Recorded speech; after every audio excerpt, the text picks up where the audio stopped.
మీరు stock market దగ్గరకు ఉంటే కంపల్సరీగా ఈ రెండింటి గురించి తెలుసుకోవాలి. ఒక స్టాక్ ని కొనే ముందు దాంట్లో ఉన్నటువంటి ట్రేడింగ్ వాల్యూమ్ అండ్ డెలివరీ గురించి చెక్ చేసుకోవాలి. సో వీటి యొక్క డిఫరెన్స్ ఏంటి ఒకసారి తెలుసుకుందాము.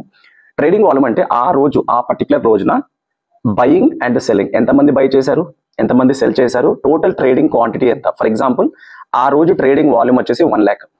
సో కొంతమంది బై చేస్తారు, కొంతమంది సెల్ చేస్తారు, ఇంట్రాడే కూడా చేస్తూ ఉంటారు. అంటే మార్నింగ్ బై చేయడం, ఈవినింగ్ సెల్ చేయడం. సో అది ట్రేడింగ్ వాల్యూమ్ అంటామో, ట్రేడింగ్ క్వాంటిటీ. ఇక్కడ యాజ్ అన్ ఇన్వెస్టర్ మీరు దాంట్లో పొజిషన్ తీసుకోవాలి అంటే డెలివరీ పర్సంటేజ్ అనేది మనం చెక్ చేసుకోవాలి.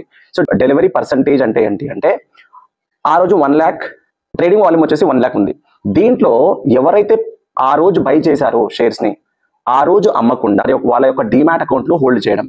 అంటే బై చేసినటువంటి ఏవైతే షేర్స్ వాళ్ళు బై చేశారో వాటిని డిమాట్ అకౌంట్ లో అలానే ఉంచారు. అంటే ఇక్కడ 1 lakh లో ఒక 50,000 షేర్స్ వచ్చేసి క్యారీ చేశారు, అంటే తీసుకొని వాళ్ళు అమ్మలేదు.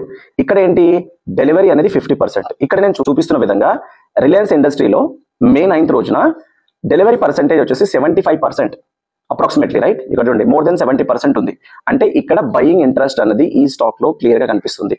సో ఒకవేళ ఈ డెలివరీ పర్సెంటేజ్ అనేది కన్సిస్టెంట్ గా పెరుగుతుంది అనుకోండి, దాంట్లో ఇంట్రెస్ట్ అనేది బయ్యర్స్ అనే వాళ్ళు ఇంట్రెస్ట్ చూపిస్తున్నారు.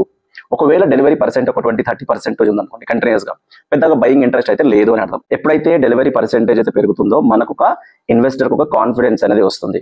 సో మనము ఏదైనా ఒక స్టాక్ లో ఎంట్రీ తీసుకోవాలి అనుకున్నప్పుడు మీరు NSE వెబ్సైట్కి వెళ్ళి ఇక్కడ చూపిస్తున్న విధంగా మీరు డెలివరీ పర్సెంటేజ్ అనేది చెక్ చేసుకోవచ్చు.